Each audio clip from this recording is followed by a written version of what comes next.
Welcome everyone to the Board of Education. I'm Phil Deneen, President of the Board. Will you please stand for the pledge to the flag? I pledge allegiance to the flag of the United States of America and to the republic for which it stands, one nation, under God, indivisible, with liberty and justice for all.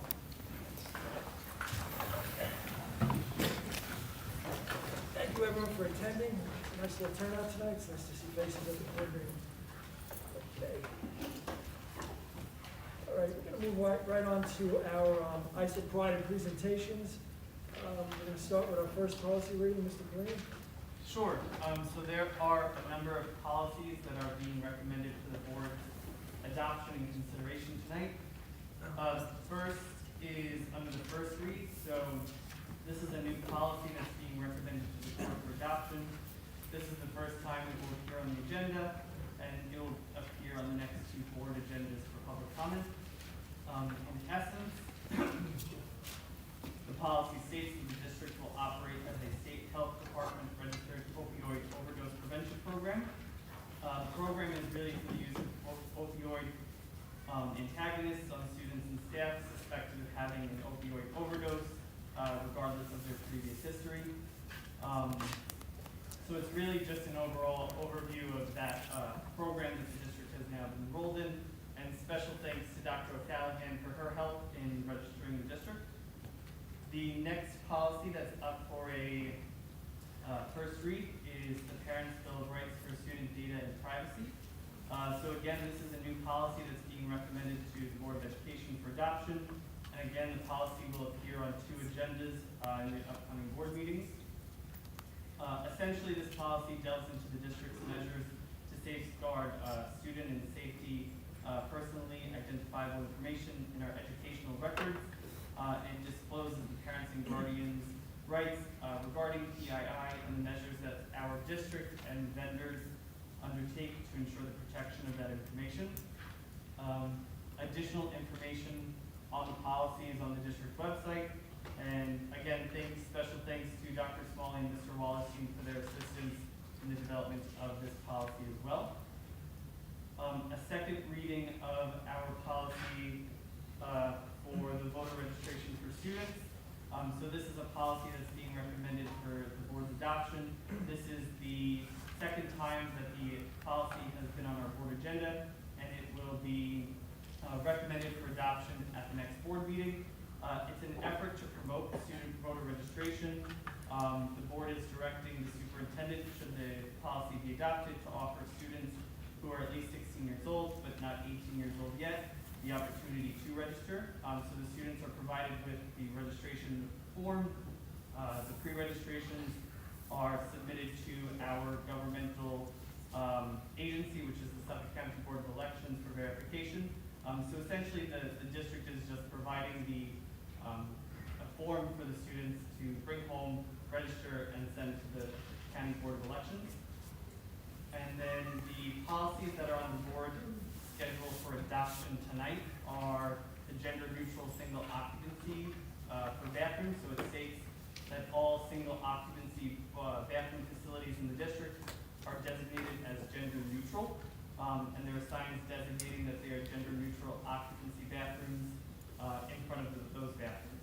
An example would be the bathrooms that are right in front of the middle school, the main office in the high school.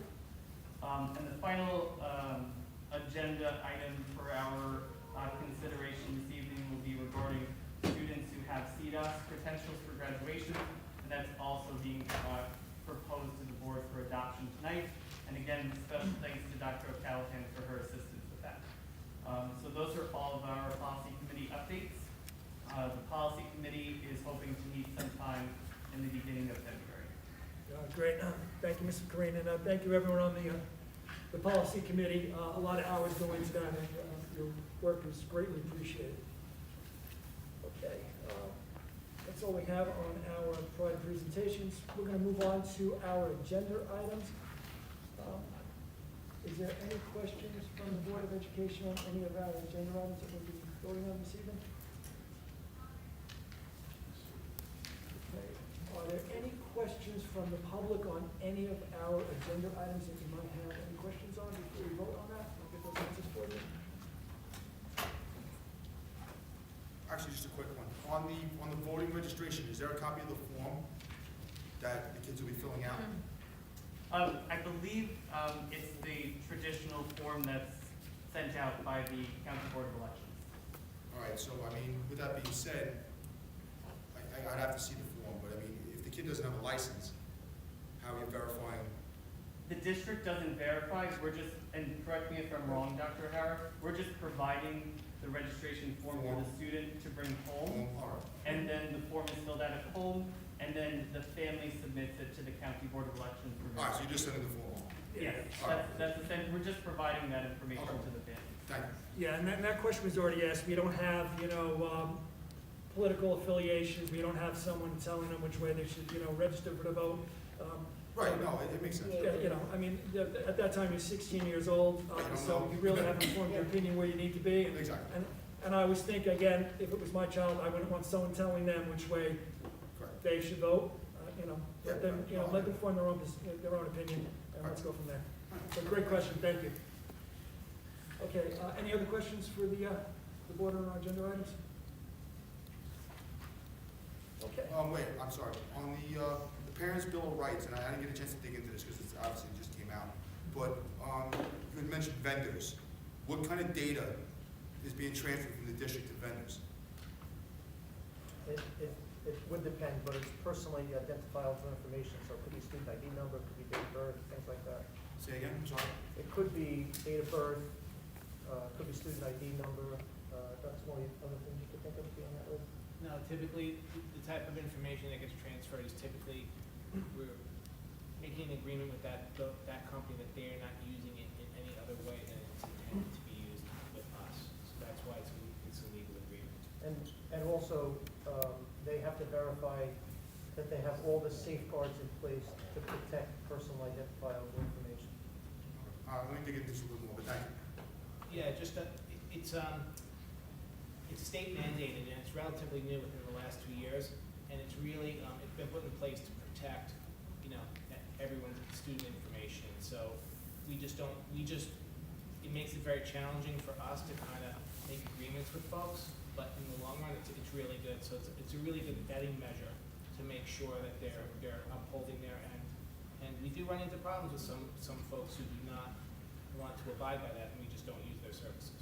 All right, do the vendors, when you sign up, do they provide their safeguards to the district? Do they provide documentation of what they're using to encrypt or Yes. protect? Yeah, So, that's the. A number Yeah, of, the law requires that.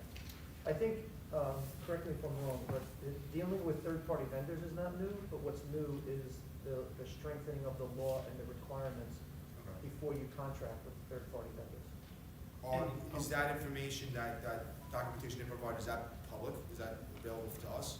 so to answer that part, Mr. Torrey, there are a number of agenda items on our agenda tonight. So if you look at letter F and G, those agreements with those providers are attached. They Okay. might not be on that paper copy that you have, Okay. but they're certainly on the electronic copy. Version, okay. So those vendors' agreements are available to the Okay. public should you request the FOIL. Okay, perfect, thank you. Any other questions? All right. Then I'd like to get a motion for consent agenda items 5A through 5P. So moved. So that was Mrs. Flora, the second was Mr. Clarine. All those in favor? Aye. Opposed? Abstained?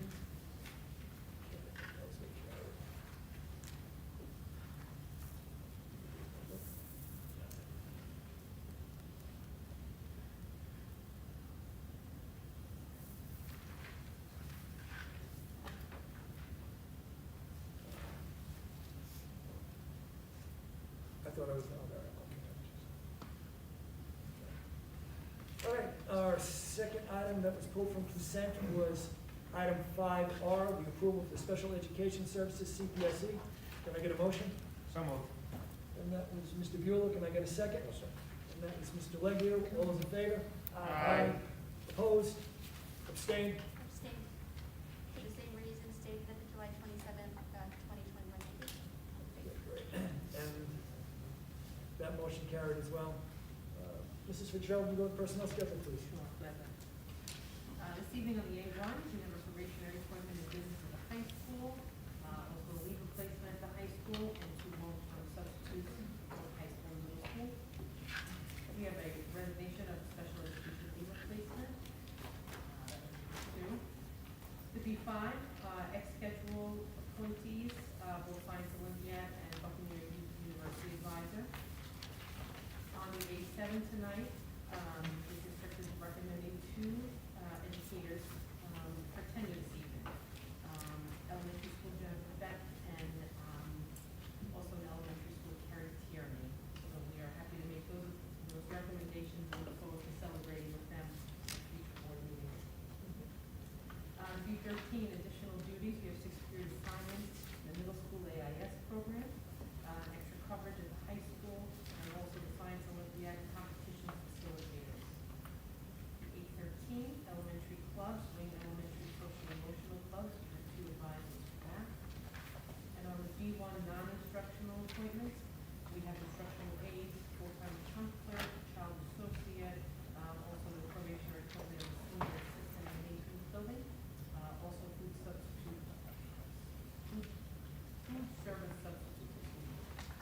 The B2, resignations and terminations, we have the conclusion of the sub-monitor, the resignation of a part-time counselor, the resignation of a high school office assistant.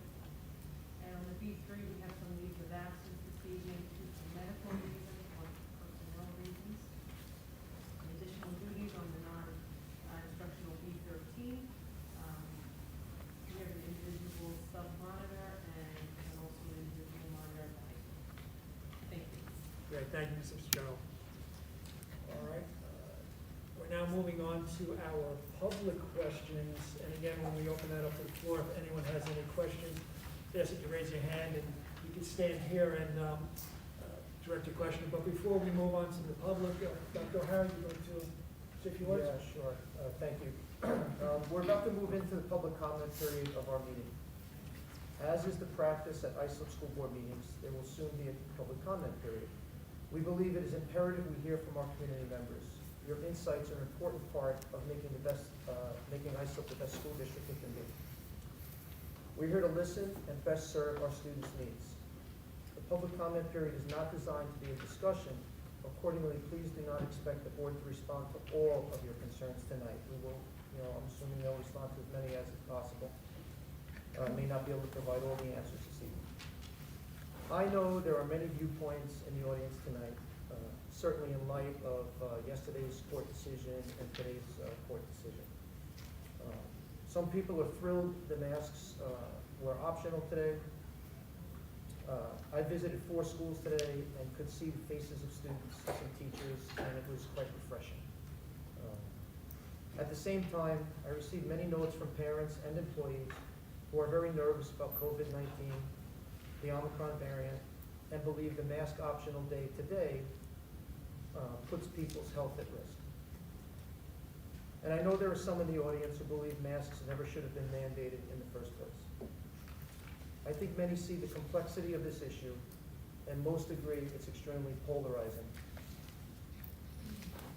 As I've said in the past, we want our school board meetings to serve as an example to our students. It's important they see adults interact in a way that's mutually respectful, and that we show them how to deal with controversial issues in a civil manner. We ask all speakers to come forward and address all comments or questions to the Board of Education. We ask all audience members to listen in a respectful manner. It is, I think, safe for me to say we will hear divergent views this evening, but having empathy for each other's perspective will help us find the best course of action. Please do not shout over your neighbor who may be speaking to the board. We need to be able to clearly hear everybody's comments. Mr. Deneen is going to make an announcement, I think, in a minute, but just to get everybody up to speed, I'm sure everybody in the audience knows that yesterday a New York Supreme Court in Nassau County made a decision that the mask mandate was unconstitutional. And I think most people know that the appellate division today granted a stay of that ruling. Our understanding is a hearing will commence on Friday, and we're of the understanding that the mask mandate, both in school and on school buses, is back in effect until a minimum of Friday. I do not know what the future holds, but that, I think, gets everybody up to speed. And thank you for that opportunity. I think I'll turn it over to you. Yeah, thank you, Dr. Howard. You know, like what Dr. Howard had said, today, you know, it was mask optional, and I think there was a lot of happy faces out there. I think we've seen a big turnaround in the COVID. There's a lot of the downturn. You're not seeing the high spikes on that, and right now we're a little bit sort of in like an influx. So now today, the judge executed that stay that said masks are now mandated again back in the school district. So, and they're going to have the court is meeting on February 28th with Friday. January 28th, with the state and the petitioners, and that's going to be the appellate, I believe, Mr. McGovern. Yes. Appellate court. And they hope they're going to, you know, give a verdict on that. I don't know how soon. Is there a timeline? So, in the event, you know, I think everyone saw today, if it was we do have our COVID task force. That's always reevaluating. We said this on August 24th. If the state mask mandate is lifted, we're always going to review that. And I think it was evident today, you know, what we did. We saw the numbers going down, and you know, we allowed it to be mask optional in the school district. So for right now, we're just in a little bit of flux right now.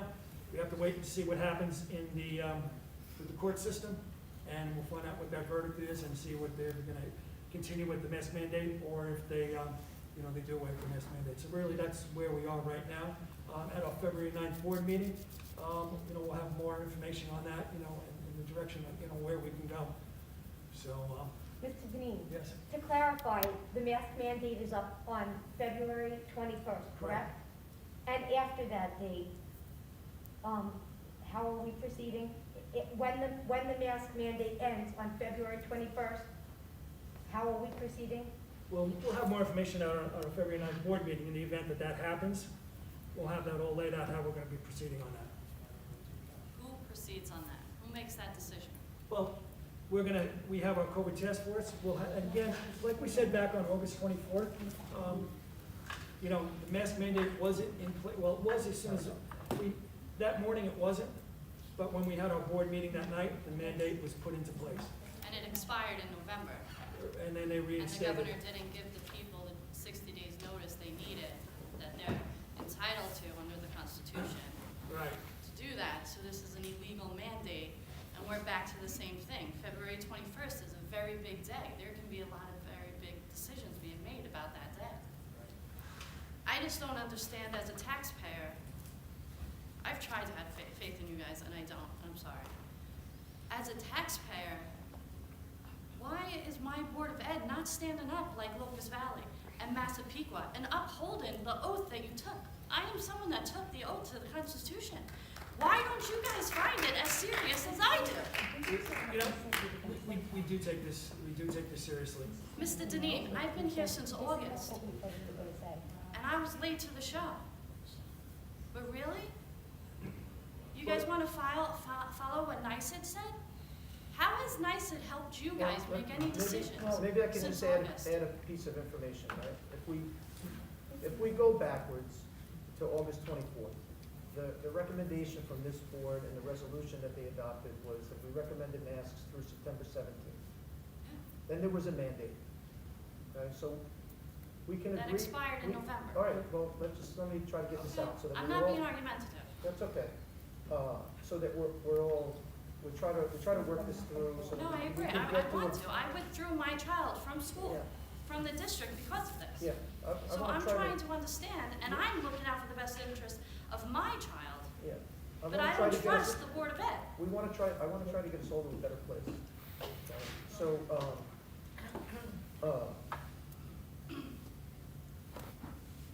So, so we had a recommendation to keep masks on through September 17th. Then there was a mandate. Whether we agree or disagree on what happened to the mandate in November, right? There was, I don't remember the details of which court or who brought it forward, but there was a lawsuit brought forward by Hamburger and something associates. This board met with that law firm at the community, at the request of some people in this audience, and listened to that. That lawsuit didn't win. So the rule of the land was the mask mandate stays, right? Our task force continued to meet. We worked in earnest.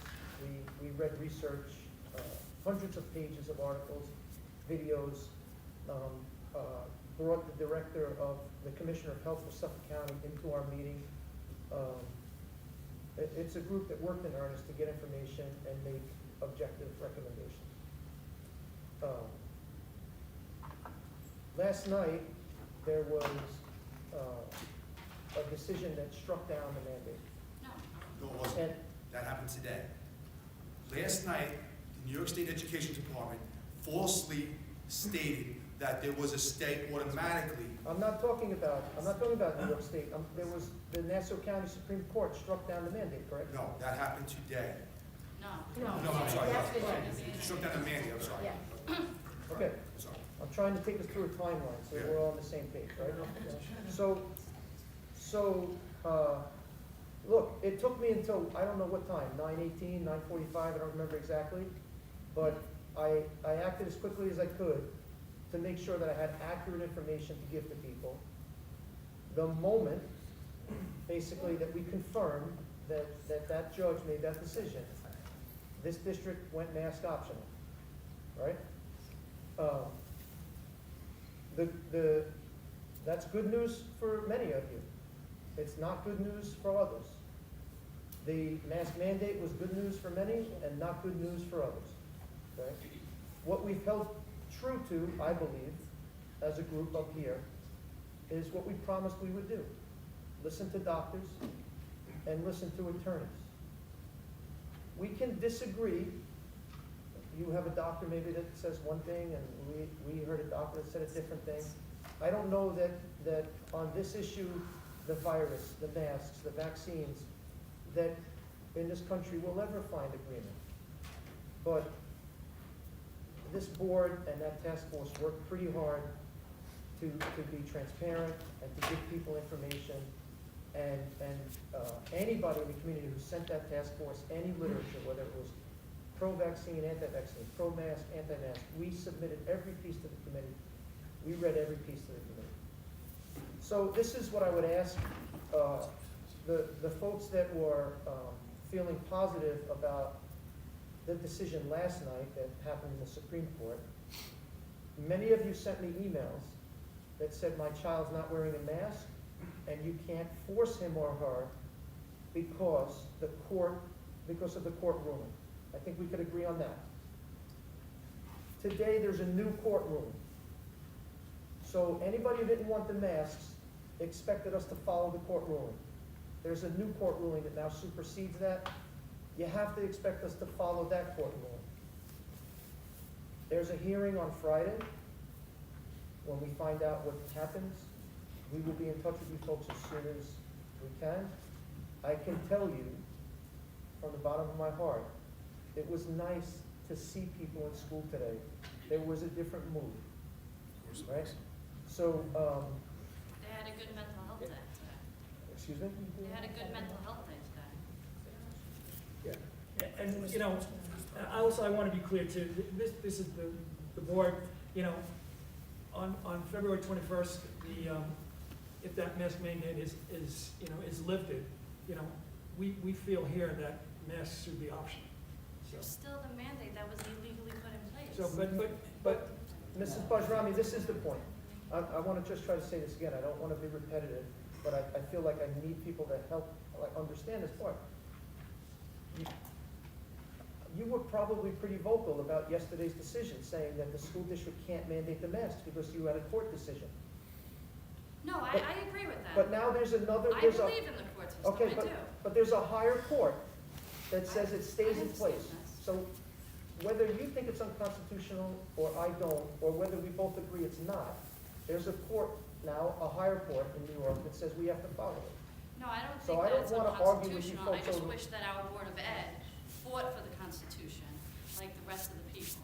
Well, That's all. I mean, like we said earlier, when you asked us to, talk with the law firm from Hummer, we did.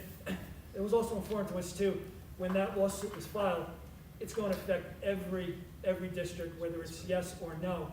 So we're going to follow the law. So if that was overturned, we would follow that overturned.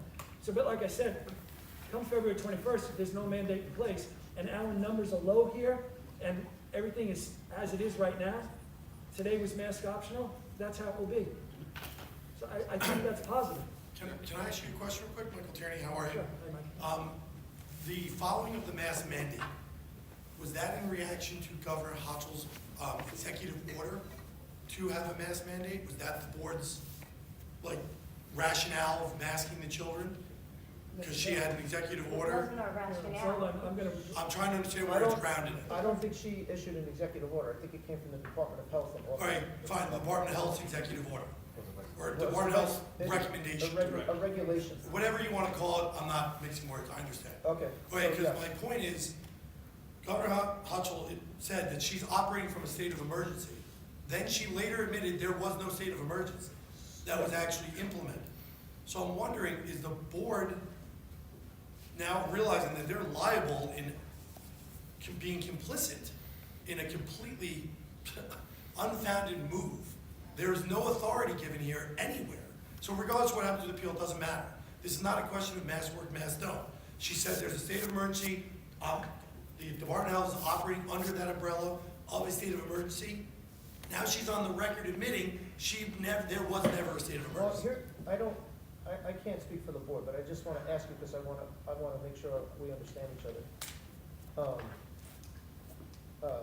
I don't want to sound argumentative. I'm not trying That's to fine. be, because I'm just really trying to get Clarity. everything clear.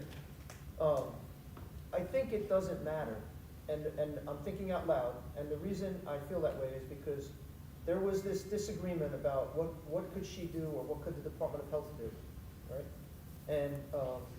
And then somebody brought a lawsuit, and that lawsuit failed. That's incorrect. That's not why I failed. That's not why it failed.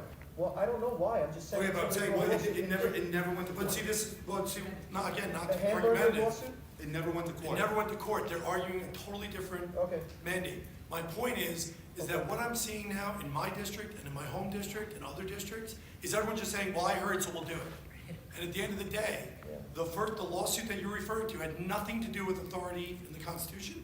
It had to do with procedural suing of the state. yeah, And they threw it out of procedure. okay, She issued this mandate under a state of emergency. She's Yeah. on the record saying that there's a state of emergency. Yeah.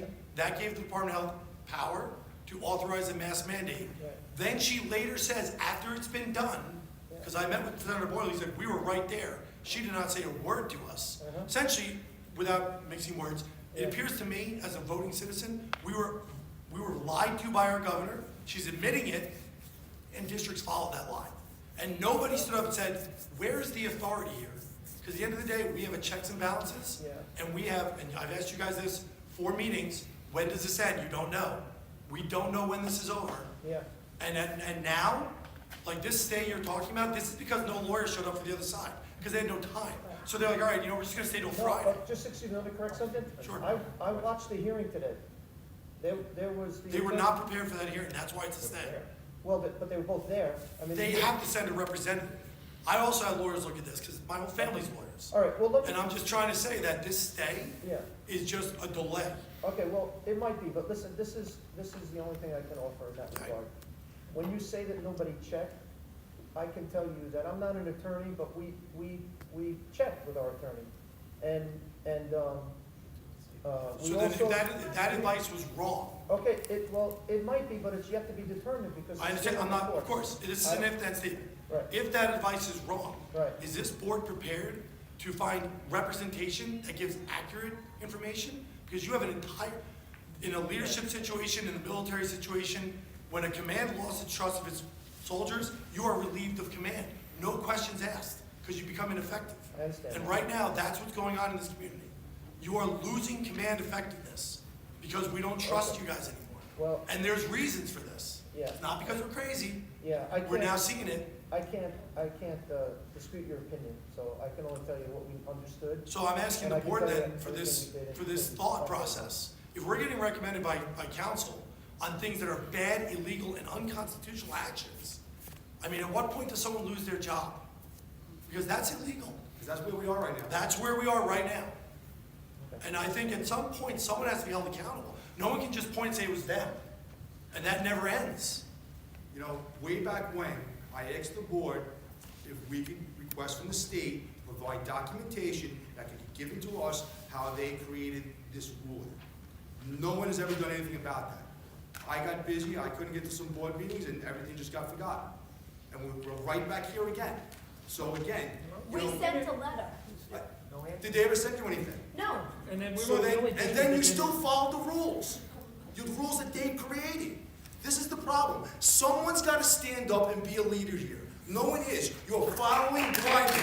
I'm sorry. Listen, truly, listen, a lot of you I like a lot. Personally, I know you're great people, This has right? nothing to do with your person. It has nothing to do personally, and understand this. I'm not picking on anyone personally. But from a leadership standpoint, sometimes you got to stick your neck out. Sometimes you get your head chopped off when that happens. But sending a letter and not saying, well, this isn't sufficient, and then still following what they put out there doesn't help anybody. Okay. I'll tell you, you have some students that are going into school tomorrow, devastated. Yeah. Devastated. about psychological. And they're taking midterms. Yeah. Look, I have 4 of them. believe you me, it's disgusting what's going on. Yeah, I'm heartbroken and disgusted over what's going on, well, okay? look, we I were truthfully all, believe you are. I truthfully believe you are. yeah, and believe me, when the news that was out the other night, and it was mask optional today, and it literally was a Once breath our of fresh kids air. are used as ping pong balls in a ping pong game, That's exactly I'm what's out. happening. That's Yeah, exactly well, what's happening. just so you understand, I have 3 children tomorrow coming to take a midterm. They are crying at home because I told them they're gonna have to wear a mask tomorrow. They're not studying. They got put on quarantine for no reason, and then they got held accountable for quizzes they were absent for because they didn't get virtually taught because it was a 48-hour window. So my son's trying to take a math quiz, he missed, and I'm trying to tutor him, and I'm at work. Like, and then all of a sudden it changes, and then they could have gone to school the next week. At some point, man, like guys, enough. You have to stand Enough. up. I Listen, went we're here. Okay. All right, thank you. I have a question. One of the reasons I'm sorry, why name? we I'm sorry. implemented masks was so that by masking, we were able to cut down on the quarantining. What will happen if there are not masks? Will the quarantining Yeah, guidelines so be changing?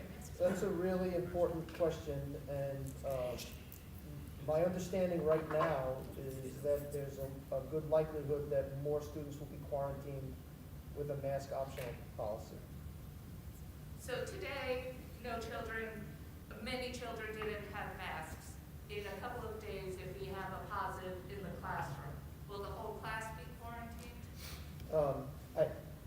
Because we should have a policy. In a couple of days, we might be hearing this. So, I'm well, curious. we have the quarantine guidelines and the contact tracing protocol, so I can't answer, will the whole class be Because quarantined? did someone write down today who had a mask on, who was exposed, who wasn't?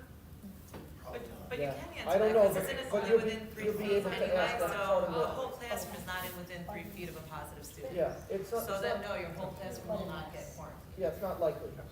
It's not likely. Can I jump in front of this whole thing about the quarantining, testing, and everything? You know, we're following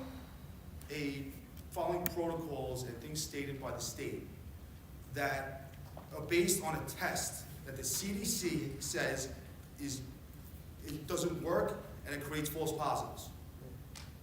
How do we continue to keep pushing forward using a faulty test at this time and creating this condition where there is quarantining and where there is a situation where kids have to stay home and are missing tests and creating this entire mess out of a false positive? The CDC has also just said that the masks aren't working. Right. No, hold on a second. Exactly. The masks, unless it's an N95 And that's even then, it's properly not fitted. allowed. Right, and even then. So the The bottom line masks is, aren't we're working. following rules that's a constant moving target, all right? Again, when do we say enough? So, Ms. Flora, I didn't hear what you said. Can you say it again? What's that? I said the CDC put out a publication, I'm not sure when, It was about a week and a half ago. a week and a half? Yeah, plus Yeah, one half. saying that unless it's an N95 and it's appropriately fitted Right. with a professional Doesn't work. fit. Which we and said how that's long ago? code, which mine isn't, then they're really not effective. Which we said how long ago? So that We means put it up playing months ago. sports with them Right, as but you're chin not straps supposed to doesn't help say, anything, right? Respectfully Chin so. straps, Correct. Correct. I'm sorry? The sports, they wear them around their neck because they can't breathe. if it was really helping and we needed it, it would be on all the time. It's okay, we let them play the sports, they were on as chin straps and it's fine, They right? can't play with the sport with them on. I think everyone understands now, this is just gonna be, It's you know, dangerous. There's a the lot new of norm, like, this is frustration. almost now, it's more like a flu, it wasn't like when it came out, when it was Right. really deadly and. Hold on. So it's based on a test that was faulty. So how do you know? but here's Flu the- went away for an entire year. I'm just stating something out as a fact. What I'm just saying is, if you see people getting sick, it's more like a cold now, it's more like a flu. It was never the kids, though. The It kids was never never the get kids. sick. I understand. I mean, that's, at And the I end think of the everyone day. understands that it's almost gonna be like the new norm that we live with. No, there is no. See, that's people giving in. No, There is no let new me norm. What I'm clarify. saying, I know what I'm where saying your is, mind's it's when going. you go, He's saying it's not gonna be a pandemic anymore, it's gonna be reclassified as an and you endemic. just go about your life, and that's how it Much is. like the flu, Yes, there will everyone always will be go a about new their life. strain. But There everything's will going always about be their new life strain everywhere there. except for Right? within the It's a school. I just virus. have, Yes. I just, It's a Mr. flu. Tory, Right, Strain C. that's what we're Mr. saying. Tory, I have a Mixed bag question. of every winter virus that you get. Mr. Tory, Respiratory virus or anything else, or flu. That's all it was from the beginning. Right, Kids, what? it's all- What is it for the kids, Guys, right? And folks, the kids are the only here's ones that the- have to be masked. That's Once one. again. unless, one of your biggest concerns was masks, right? No, my biggest concern is It's actually not masks. it has nothing to do with me. It's actually just being thoughtful, Nothing to do with reasonable, masks. rational people who are asking questions and being leaders. It actually has nothing to do with the mask, nothing to do with COVID. It has to do with what's everyone else gonna do, that's what we're gonna do. Regardless of what any numbers say. I just- Because that, even the letters everyone's sending out are copies of each other. Yeah, okay, a couple of points, right? I feel like it's important to make sure that things are accurate. Correct. We haven't done what everybody else has done. That's one. The letters that I write to you folks, I mean, I have to use some language because it's a court ruling, so I incorporate some of it. But our letters are not copies. We spend a lot of time trying to be transparent and communicate as quickly with the community as possible and give you the information. These things are changing so fast, it's hard to keep up. So, I think that some of the things you folks are concerned about, I understand them. I think they're legitimate questions. In my position, I'm not able to solve them overnight for you. And my goal is to keep kids in school and help the school district continue to improve their achievement, right?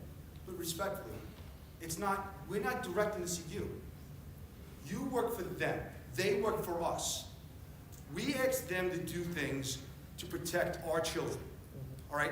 They direct you to follow whatever rules they say Yeah. to go forward. So when we are talking here, we're not directing it to you, we're directing it to you. Okay. Because they're our representatives. Listen, guys, If they don't do Right. what we don't like, I think that's fair, but what I'm saying is that, let's talk about the board for a second. You got a letter last night, I signed it, right? But you don't think I sent it out without them of supporting course, it, no, right? we understand that. So, to me, that's great progress. Like, it's a big step in the right direction, right?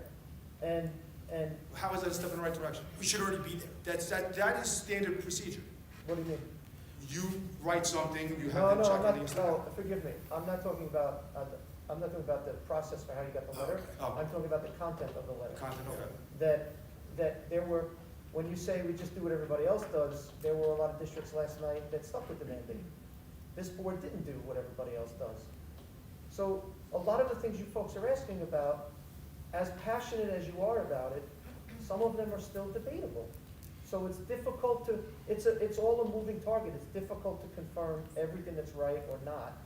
And so people have done the best they can through a really challenging 2+ years. So here's the deal, everyone up there, you guys have had a hard year, you're all over the place, as you said. I agree.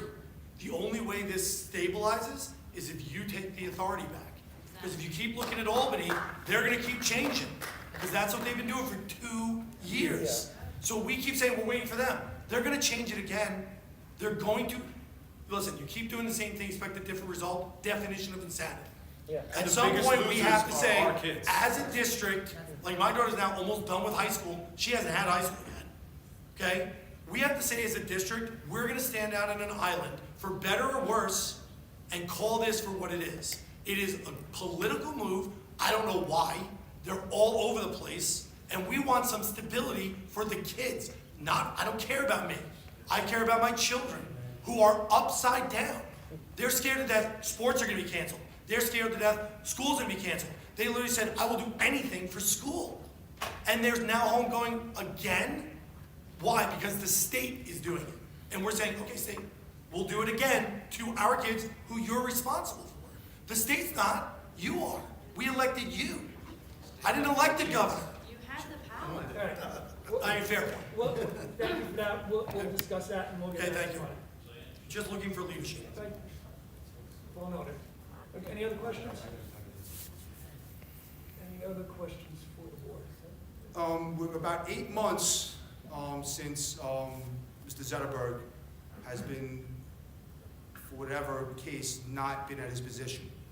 I'm having a hard time that he's still at home, and we're paying somebody else, and we're paying the accounting firm, and we're paying lawyers for him to sit at home. When is he coming back? Yeah, unfortunately, and I understand, I can appreciate your frustration, but it's a personal matter, and we cannot discuss that. That's all I hear, but we're 8 months. And that's all I can, that's all I There's can say. $200,000 plus in monies that's been wasted here. Now, I want to let you know, It's well noted. it's I well known, understand. and I'm going to tell you something, and this isn't a threat, and I'm going to put it out there. Over the past, about year and a half since I've been coming to these meetings, I've been, pretty optimistic about you guys doing the right thing. And, watching what's going on, I'm losing faith very quickly, very quickly. Now, with that being said, there is few people that have said some interesting things to me over the past few weeks. And I'm telling you, get your ducks in a row, because I'm not happy. And I'm not letting this go on anymore. So, and just beware.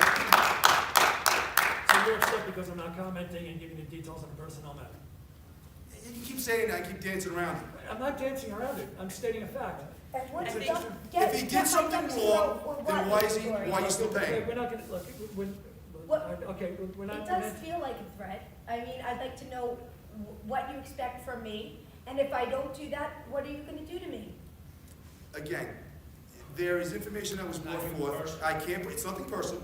There was information that was brought forth that I can't release at this time, but I'm telling you that you guys voted on stuff that was done illegally, and I'll leave it at that. That's all. All right, is there any other questions from the board? I didn't do anything illegal. I'm Thank confident you. in that. Any other questions from the board? I actually wanted to circle back to something that just came up tonight as far as what he brought up, as far as accountability on that topic. And when you said you wrote a letter to Albany, and there was no response back on the chain of command, on the authority and how it's being produced. Now for me, I don't see how that obliges you to follow a chain of command that they cannot rationalize. So for me, my response, if I got a no response, was that there's nothing to follow.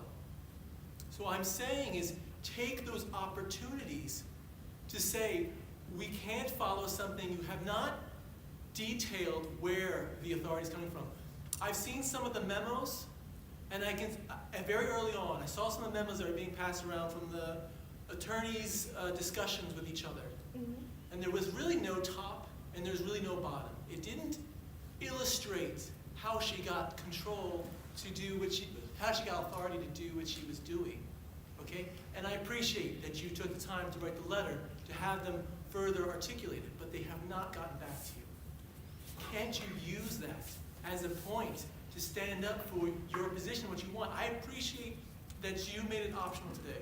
I really do. It shows that Yes. you want this to happen, okay? But you gotta find places where you can make it happen. They're not going to let you do it. Correct. You have to find places. Your attorney, I'm sorry. I am very disappointed that he is not there finding ways to empower the board, okay, to step up and make the hard decisions. Because the way I see this situation, you know, we talk about masks and the testing and the vaccine that are on the rise and all that stuff. At the end of the day, what we are talking about is, does the state have authority over our bodies and over our kids' bodies? That's what every mandate spells out. That when you put it on, you are agreeing that the state has authority over how you breathe. Okay? When you go get a test for these mandates, you are saying the state has authority to know where, like, when I'm sick and when I'm not sick. So I'm just saying, like, use these opportunities, circling back to the letter, and try to push back and say you have not responded at this point where you got your authority from. And in conjunction with the judge saying that this is unconstitutional, I can't follow this path, regardless of whether a judge says there's a stay. Do you see what I'm saying? Because Joe, can I ask you something back? Sure. This is being determined right now in an appellate court, correct? This exact question you're asking, whose authority trumps whose, right? Does my authority trump an appellate court's decision, right? So this is gonna be determined in the appellate court. If you don't fight And it, how can you expect us No, to I go think- above an appellate court decision? No, I don't think his question was about the appellate court. I think just in general. no decision. But he's saying, right, that we should assert our authority. there's nothing to follow if she's not giving you the chain of command of authority. She's not advocating it to you. She's not explaining it. So if I had a dispute and you know you have 2 weeks to respond to something, otherwise it's like you go to court and you don't show up. You have no defense to it. It really doesn't hold any weight. That's all I'm trying to say is that she didn't respond. She didn't give you any Answer? guidance on this. She's not backing up her own So claim. in other words, she's not answering where it's coming from, but she's answering a lot of authority. That letter was about the vaccine mandate. Yeah, I think you have a misunderstanding right now. The board and I signed a letter, I don't know, a couple of months back, I don't remember the exact date, telling her that we wouldn't support a mandatory vaccine for Okay. school-aged children. All right, so then I misunderstood. I thought that you wrote a letter asking her where she got her authority. No. So you guys did not We question. also asked, in a separate letter, same letter? No. We asked for the end metrics, right? And Yeah, then you did, no you answer. read that, For yes, the you end did. metrics Yep, was included in correct, that yes. December I 12th remember that letter? letter. yeah, I remember the letter. Maybe so months ago, maybe a little bit more. Yeah, it was December early. It was in 12th. December. Yeah. December And that 12th. question was just even asked to her not too long ago, and there was no answer on that. So here's my point. This isn't gonna stop. It's been how long? So at the end of the day, we are gonna look at our leaders locally, which is you, and whether you're a part of this or not voluntarily, by being complicit, you are now. Well, That is how the chain of command. Complicit. We're not. Complicit meaning we're just okay with not knowing. It's, you know, That's what I mean. we're not being complicit. No, So I wouldn't.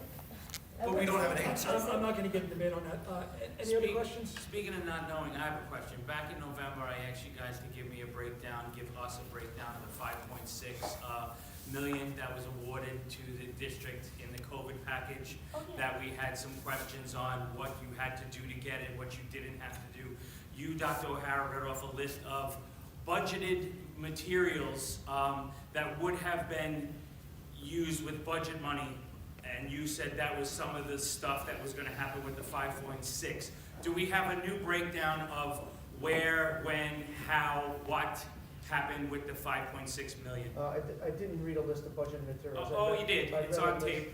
I read We a got it on list, YouTube. You definitely did. Yeah, some of it was reimbursement, but I read a list of things that were listed in the grants. Ms. Carr, can you? Things listed in the grant sounded like stuff you would have used the budget money for anyway if there was no COVID and Well, 5.6. we should clarify, right, because you I have. would love for you to do so. You have things in a budget, and you could have $100 to spend on something, and a grant might increase your spending to $150, so you might use some of the grant money to get more of what you have. And then you might use the grant money to get things you don't have. So both things could happen, both things could be on a list. Do you think as me, as a tax-paying citizen, has the right to see a breakdown Yeah, you do. of what happened? Yes, I didn't see that it's letter been- come out. It's been available, and Ms. Where? Carr will show you where. Anybody see that? She's gonna show you where. Did anybody see it, though? I'm just curious. Anybody saw it? No, okay. It's been there. Because other districts use the money for fancy carports and new fences, and I didn't see anything really happen around here. I don't even understand what you mean by that, but, okay. What's that? I don't know what that means.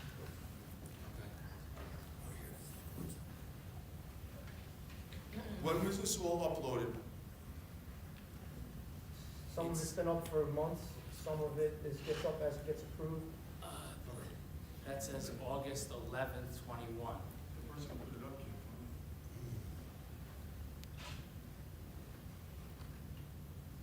No, there's one of the bars up there, I've seen. Maybe it helps if you go back to the home page. So can you go to Right the there. home page? Where is that district? It's on, yeah, I know what it's called. So it's under district. District, Okay. person, there. Let's have it. So you can look at it. And just for the record, I don't remember who, but there was, some people that called about this, and I invited anybody who called me to come to my office, and I said, Ms. Brower and I would spend all the time that you needed to come see this information. And if anybody here tonight is interested in that, we are happy to do that, and I want to say this will probably be my third invitation that I'm extending for that opportunity. So what I think is important is that when you ask about these things, I would ask that you just please portray accurately our willingness to be transparent with the information, because when people have had questions, I followed up after the board meeting, called myself, Yeah. invited the person to make an appointment I appreciate to that. come and see us. I appreciate So that. please try not to portray it as if We we're just hiding weren't something. aware that what you read off that was budgeted type of stuff, you didn't say that you increased that with the money that came in. Listen, you. And that's probably my fault for not understanding that, but it wasn't clarified, because to me, it sounded like stuff we were gonna have to do anyway if we didn't get the money. So let me try to say this again, then, so everybody's clear, okay? That night, I don't have the videotape, you said you watched it.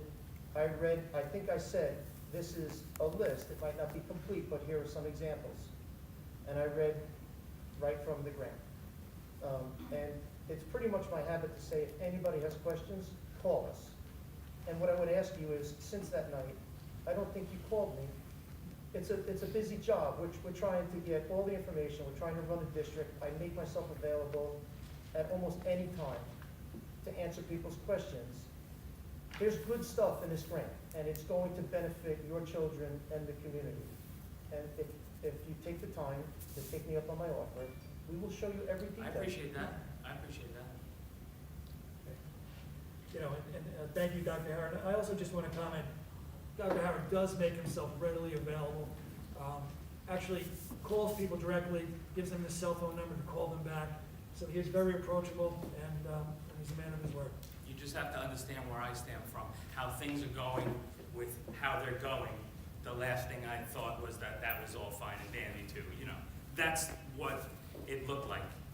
We were losing faith in the process, we were losing faith in everything, and then we find out that you guys had to sign something to get the money, and we didn't hear about the money.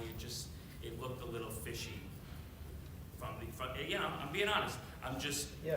It looked fishy. I'm not claiming anything, or it's just that's how it looked. Yeah, so maybe we could just commit to each other that we'll both do a better job of asking questions and reaching out and so on. Agreed. And some of the money we don't have yet. because if they come in at different I times. didn't click on tabs to find that out. I'd like to hear it from you. That's why I'm sitting here.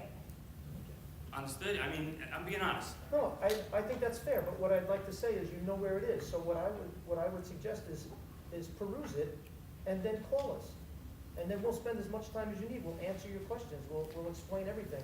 And I've even asked people in the audience, by the way, to call me ahead of time and give me the questions so that when you come to the meeting tonight, you're asking now, I'm not prepared with the list. Right. If you would call me in advance, I may have been able to be prepared with some The information. first time we asked, the discussion was on what you had to do to get the money, and that was a heated topic.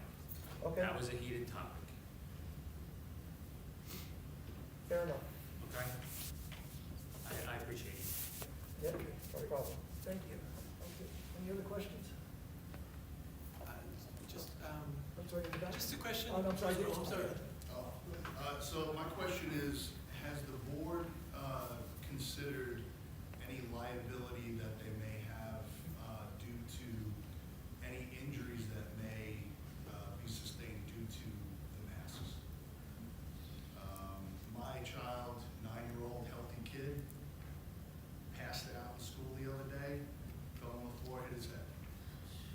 So, I'm sure that, he's fine, everything's good, no problem, but I keep thinking about, like, what if he hit his head on the sink on the way down? He was in the boys' bathroom at the time. To me, that's a real concern. We're not just, there's many other concerns, developmental issues, social issues, but now we're talking about the physical health and safety of our children, and I want to know if that's been a part of your discussion. So let me just put this in order. So your question is because your child was wearing the mask and fell, or is it because any question? No. No, let me just, let's say someone's playing sports and gets a concussion and has a few concussions and then later on in life has one. So I'm just trying to ask the liability where, so what do you hang the liability on? The mask or The if mask. someone gets hurt in the school district?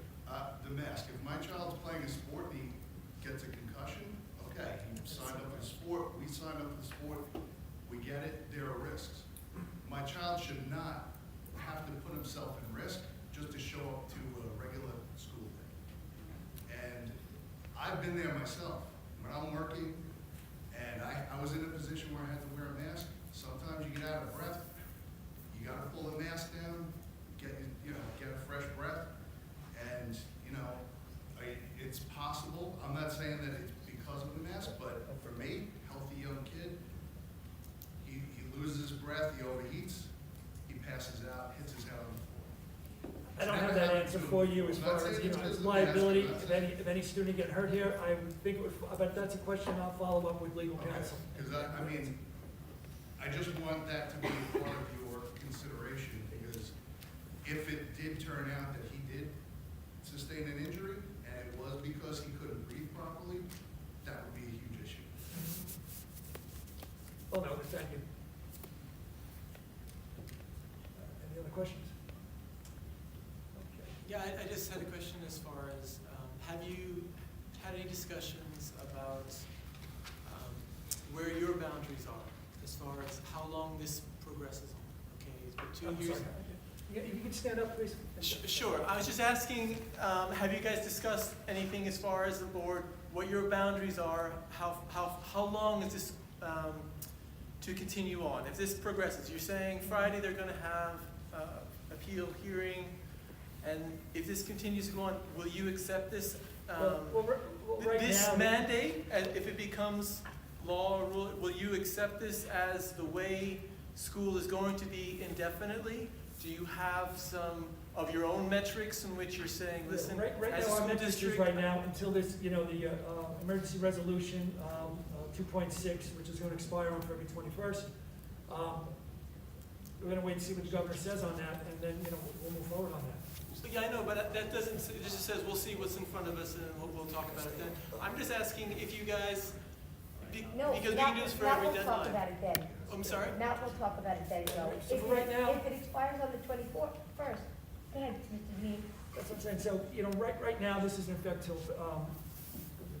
February 21st. 21st, 2.6, and see what goes on from there, and then we'll address it. I mean, I can't talk what if, you know, Well, I mean, there is some scenario planning, if this happens, how do you want to handle it?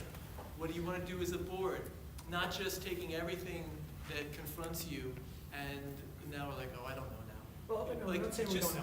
So what I'm gonna say right now is, you know, and as I just said earlier, you know, collectively as a board, we agreed, you know, on February 21st, you know, if mask is, you know, mandate is in effect and it's mask optional, we're gonna go forward with that. And again, that's always fluid. So that's our game plan right now. Okay, so your policy is to accept whatever comes down from Albany. I just want to be clear. No, it's not, that's in my Okay. policy, whatever comes down. Right now, you're asking me, so for right now, this is our plan. So February 21st, we're gonna see what happens. Right, so you're saying if it's, Yeah, that's what I'm saying, I can't, so. So there's no plan to fight it, you're just gonna accept it, Well, right? That's what it's all about? you're asking about hypotheticals right now, so let's see what happens, and then we'll go from there. If there should be a plan, there should be a backup. the only reason why I ask is that there are other schools out there with a very similar desire that you guys, I believe, have, okay? And I hope that you're. What schools are those? What's that? What are the schools? Like Locust Valley, just. So, and what are the other schools? I'd like, you know, it's, when you say those schools, Okay. please speak specifics. Yeah. Because I like to write them down. This Sure. way I know which ones that you read. And are you referencing this resolution that they passed, Joe? The resolution? Well, All the resolution stipulates is that on February 21st, when the mandate ends, they will move to mask optional. And that's exactly what we're reiterating here. no, But that's these are good. the same school districts that back in June gave their kids 1 day of mask freedom back in June. We were not one of those districts that did that. So Okay, this so we isn't the didn't use the first. same 1 day. But, Okay. No, but I'm just saying. No, but we're just talking about holding true to the best interest of freeing your kids, that there's been districts who have proven more than once, more than 1 day, that they are fighting for it. They're going to these law offices, and I think that that's what they're asking for, is at what point are we going to be one of those districts? Instead of a follower. You like didn't we've say been. that specifically, Joe. Yeah, well, yes, I mean, I agree with what she's saying, but I'm just saying, like, how can we connect up? Because as school districts, you can band together and have, authority in yourselves. Like, when do you start to come together and unite? Because I know that Locust Valley specifically is saying is that we need support from other school districts. When do we start to jump on and be supportive? Because they've been spearheading this, in a major way. When do we as a school district really come up and support as a major player? I think that's gonna be when you get to February 21st. Well, I think at that point in time, people are gonna be I like, mean, it's time to move Full, on and full, start full making decisions. disclosure, Joe, Paul Austin and I attended a meeting last night with Locust Valley and Massapequa school districts and many others like Carl Place, Garden City, Herrick's, Belmore Merrick, Sachem, West Islip, East Islip.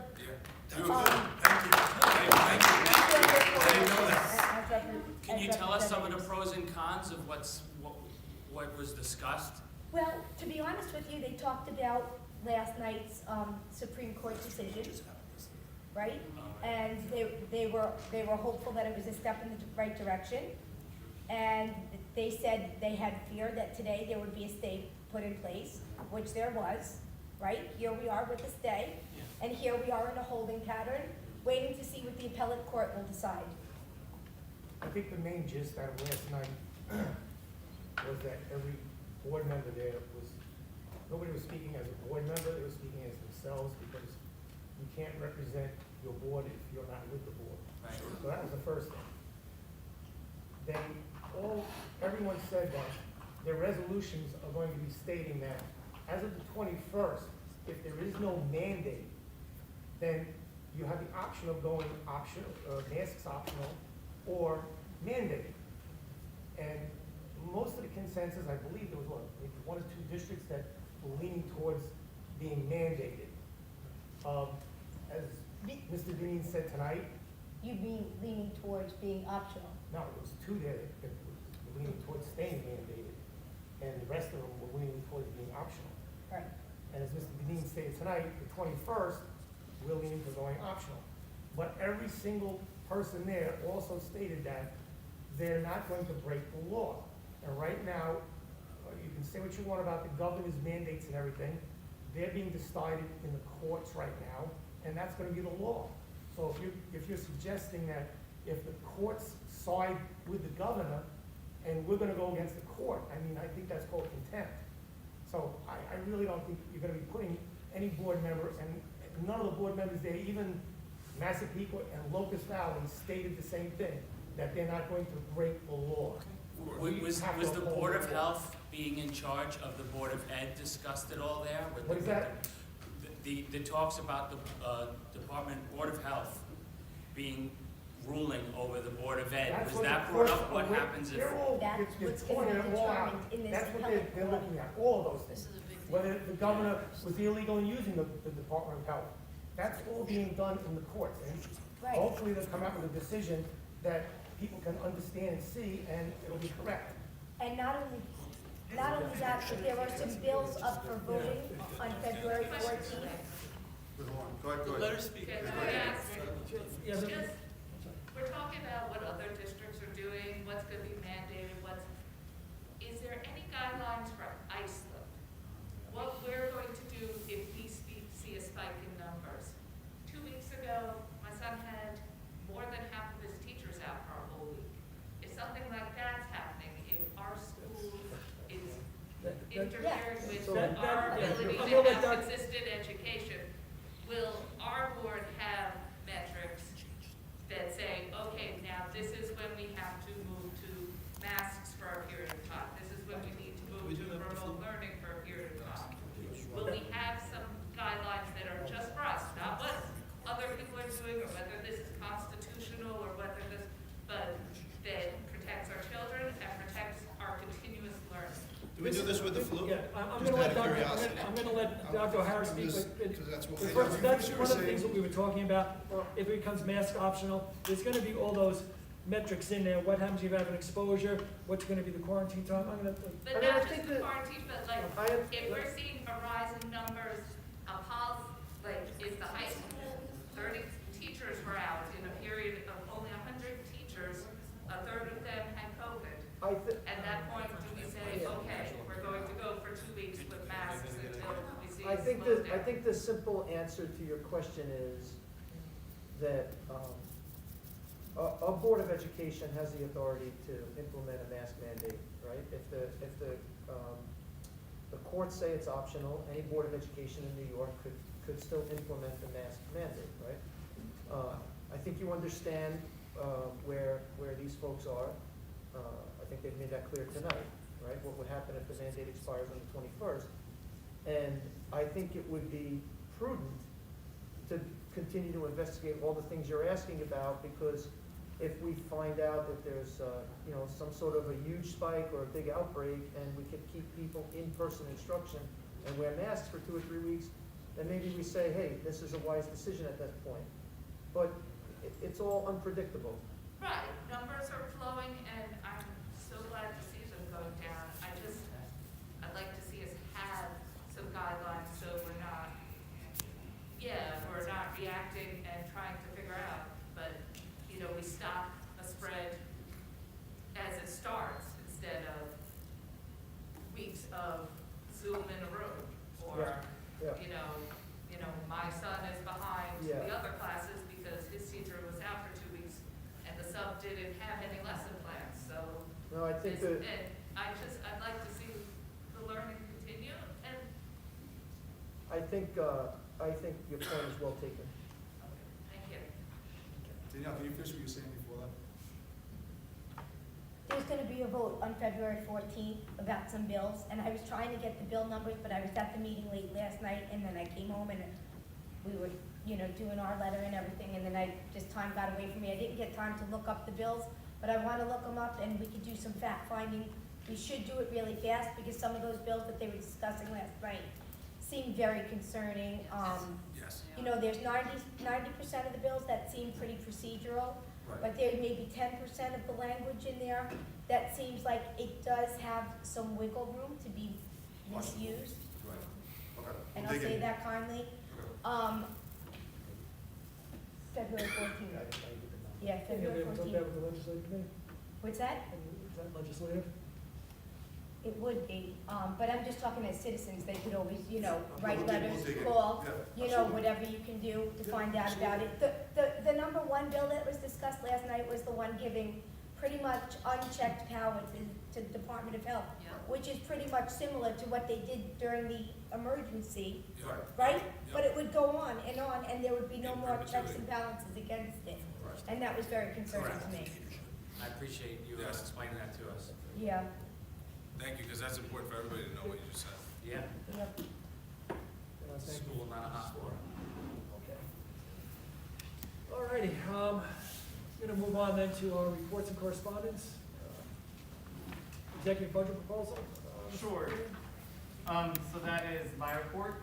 So for those of you who are following the advocacy and the budget development for the state, the governor did release her executive budget proposal. It is linked to board docs for those of you who are interested in doing it. It breaks down the amount of state aid that the governor is allocating to school districts. For this coming fiscal year, she's allocating $31.3 billion total aid for the 2022-2023 school year, which equates to, under her proposal, $25.1 million for the Islip School District, which reflects a 6.67% increase from our previous year budget figures, and that comprises about $17.2 million of foundation aid.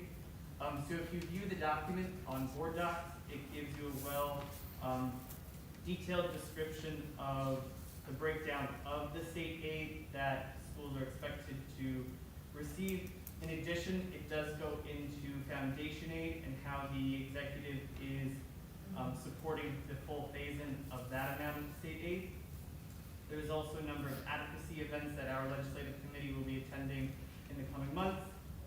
Other pieces of information that were addressed in the proposal include funding for the opioid crisis, information related to SUNY schools, again, responding to the pandemic within our schools, any federal funding, and a key advocacy point that the governor is trying to make this year is related to cybersecurity and access to broadband.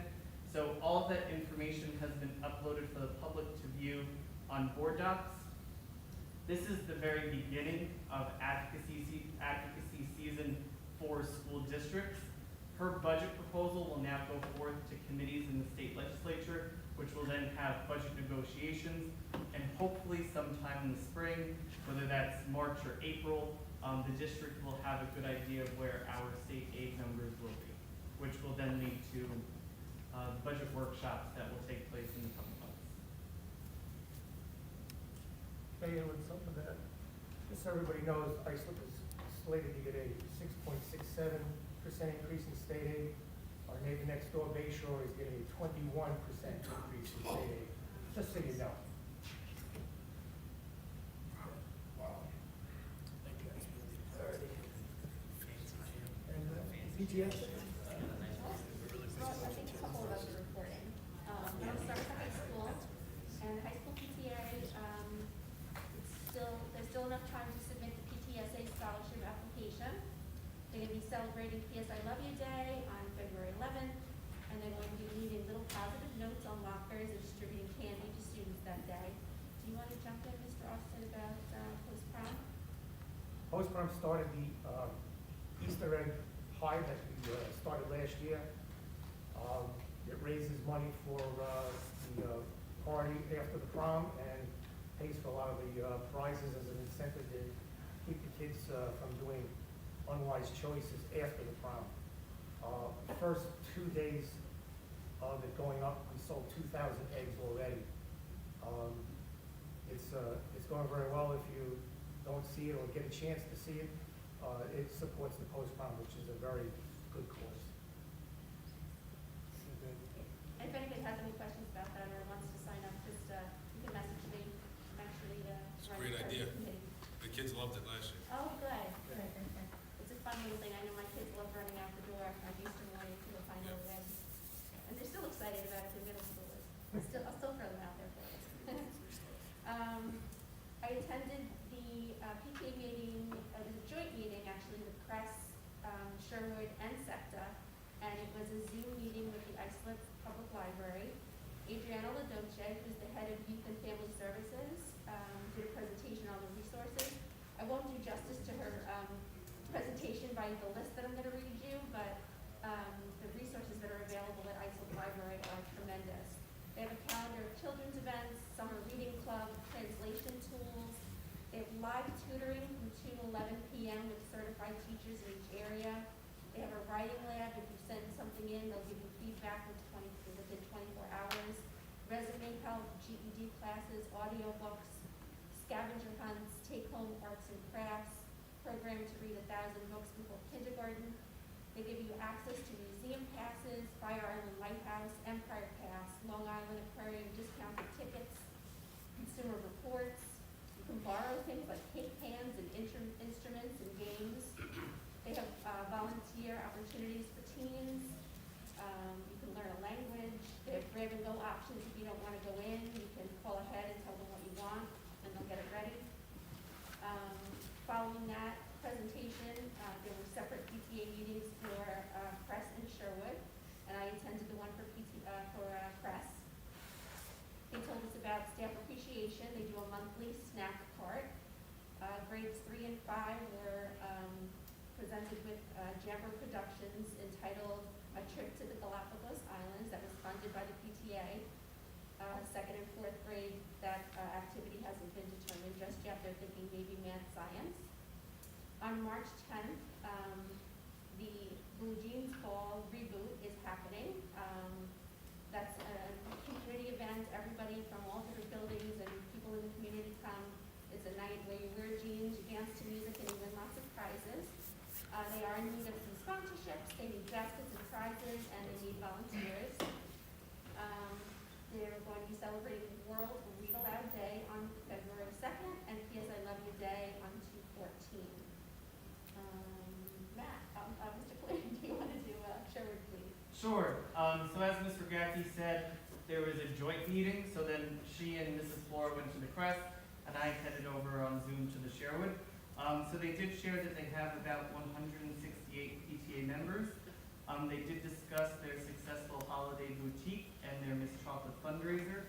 An initiative that's taking place at Sherwood through their wellness committee are things called recess walk, some sensory pathways, some mindfulness activities, and other SEL opportunities for the whole family.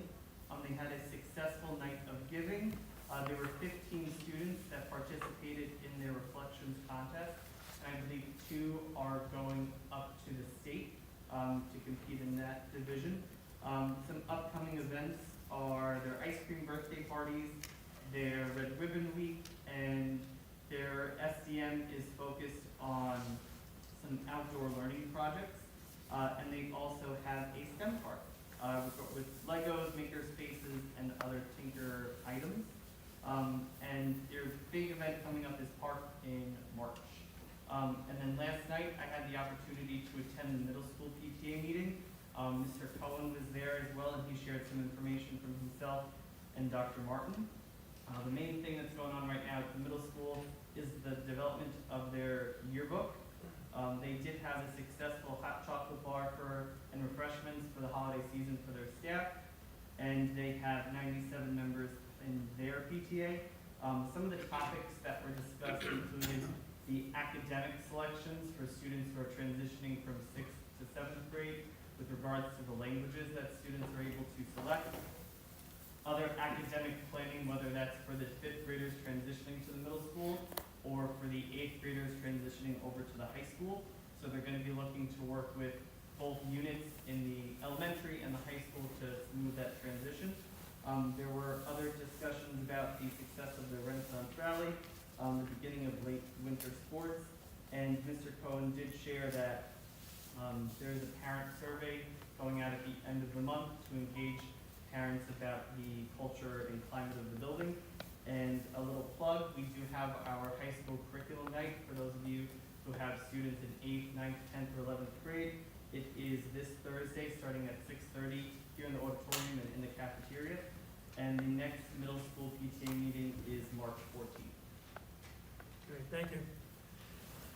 Okay, that's just gonna move us to our dates to remember. Our next Board of Education meeting is gonna be on February 9th. Executive session will be starting at 6:30, with the public portion beginning at 7:30 here in the high school auditorium. The Board of Education is gonna need to reconvene into executive session for the purpose of contract negotiations. So could I get a motion to move into executive? Wait, Mr. Motion. Deneen, I'm sorry, can I ask one question? I know it's out of turn.